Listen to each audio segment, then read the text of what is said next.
जय श्री कृष्णा। दोस्तों, क्या आपको भी समझ नहीं आ रहा है कि श्रीमद् भगवत गीता को कैसे पढ़ें? क्या आप अटक जाते हैं और परेशान रहते हैं कि आपको उसका सार कौन समझाएगा? तो ये वीडियो आपके लिए है।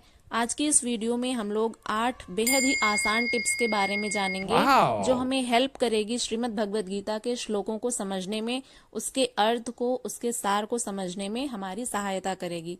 तो चलिए प्रारंभ करते हैं आज की इस वीडियो को। टिप नंबर 1, एक निश्चित उद्देश्य तय करें। What is the purpose? आपको अपने जीवन में क्या चाहिए?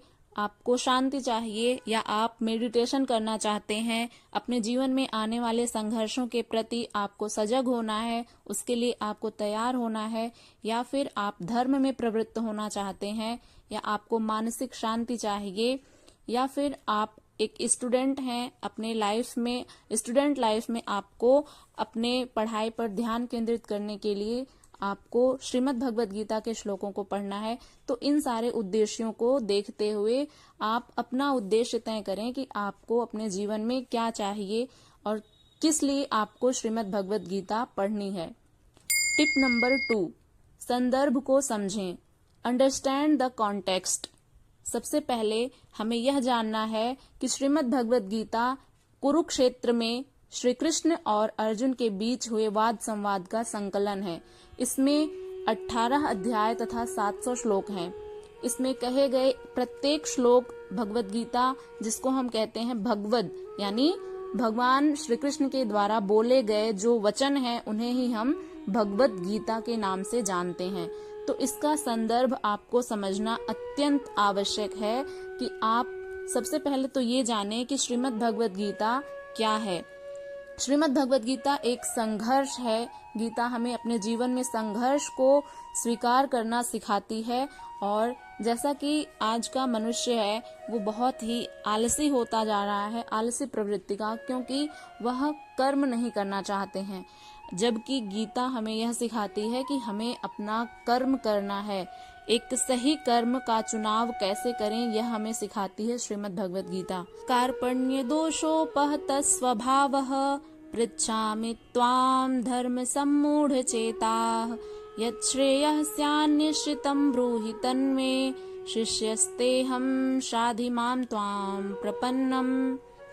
अर्थात कायरता रूप दोष से उपहत हुए स्वभाव वाला तथा धर्म के विषय में मोहित चित्त हुआ मैं आपसे पूछता हूँ कि जो साधन निश्चित कल्याणकारक हो वह मेरे लिए कहिए, क्योंकि मैं आपका शिष्य हूँ, इसलिए आपके शरण हुए मुझको शिक्षा दीजिए।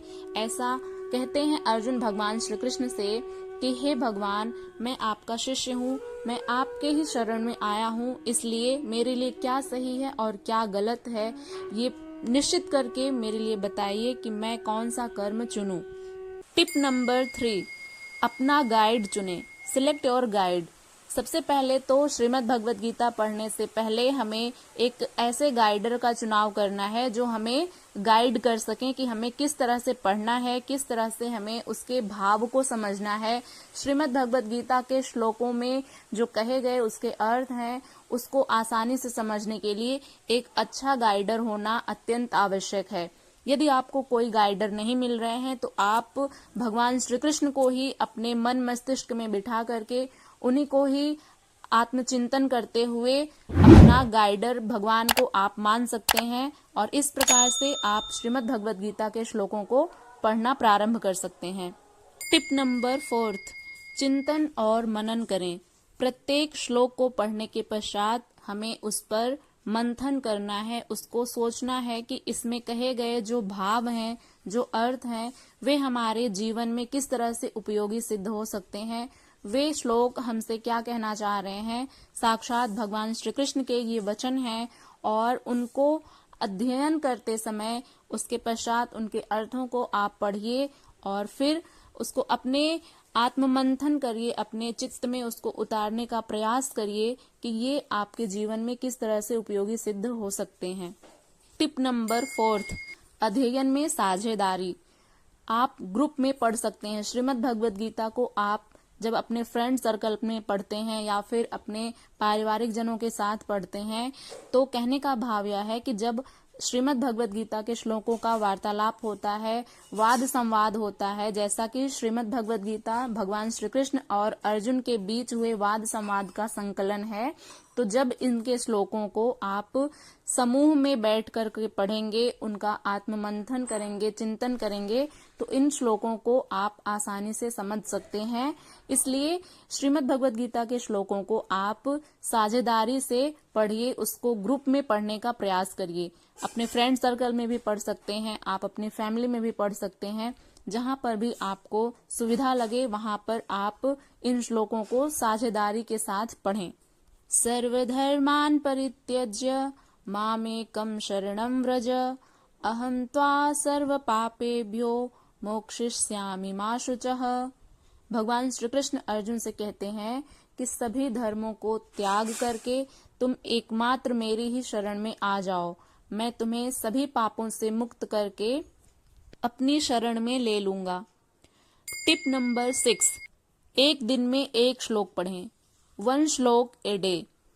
हर दिन इसको पढ़ने का अभ्यास बनाएं और एक दिन में केवल एक ही श्लोक पढ़ें। उसको पढ़ने के बाद उसका विचार करें, उस पर आत्ममंथन करें, चिंतन करें और पूरे दिन उस श्लोक का, उस अर्थ का जब भी आपको समय मिले तो आप उसके विषय में सोचिए कि उस श्लोक के अर्थ में क्या था ऐसा जो आपके जीवन में उपयोगी सिद्ध हो सकता है। Tip number 7, keep a journal. ये ऑप्शनल है। आप श्रीमद् भगवद गीता के श्लोकों को पढ़ते समय एक जर्नल को रख सकते हैं जो आपकी सहायता करेंगे बाद में उन श्लोकों को समझाने में। जैसे आप इसको एक पेपर और पेन की सहायता से भी आप इसकी मदद ले सकते हैं। जैसे आप श्लोकों को पढ़ते हैं, उसके अर्थ को समझते हैं, तो उसके अर्थ को पढ़ते समय आपके मन में जो भी अनुभव आते हैं आप उन्हें एक पेपर पर लिख सकते हैं। ऐसा करने से श्लोक को पढ़ने के बाद आपको उन अर्थों को आसानी से समझने में सहायता होगी। ये ऑप्शनल है लेकिन बहुत ही काम का है। Last but not least, tip number 8, set a daily routine. दोस्तों, आपको प्रतिदिन एक रूटीन तय करना है, एक समय सारणी बनानी है कि आपको प्रत्येक दिन सुबह या शाम को जब भी आपको समय मिले तो उस हिसाब से आपको एक रूटीन तय करना है कि आपको इस वक्त श्रीमद् भगवद गीता का एक श्लोक अवश्य ही पढ़ना है, चाहे कुछ भी हो जाए। ऐसा करने से आपकी निरंतरता बनी रहेगी, आपका अभ्यास बना रहेगा और ऐसा करते करते आप अभ्यस्त हो जाएंगे श्रीमद् भगवद गीता के श्लोकों को समझने में। और आप इस प्रकार से करते हुए स्वतः ही आप उन श्लोकों को समझने में खुद ही आप अपनी सहायता कर रहे होंगे। आपको आसानी से वे सारे ही श्लोक समझ में आने लगेंगे।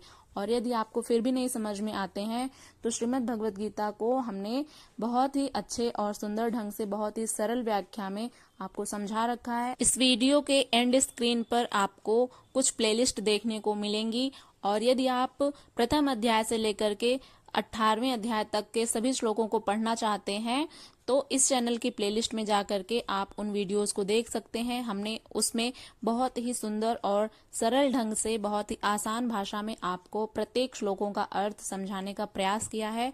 तो आशा करते हैं कि आपको ये वीडियो पसंद आई होगी, हेल्पफुल लगी होगी।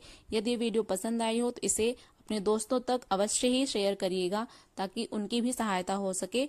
और आप यदि इस चैनल पर नए हैं तो इसे सब्सक्राइब करके बेल आइकन को प्रेस कर लीजिएगा ताकि आने वाली हर वीडियो की नोटिफिकेशन सबसे पहले आप तक पहुंचे। मिलते हैं इसी तरह के अन्य वीडियो के साथ, तब तक के लिए अपना ध्यान रखिएगा। जय श्री कृष्णा।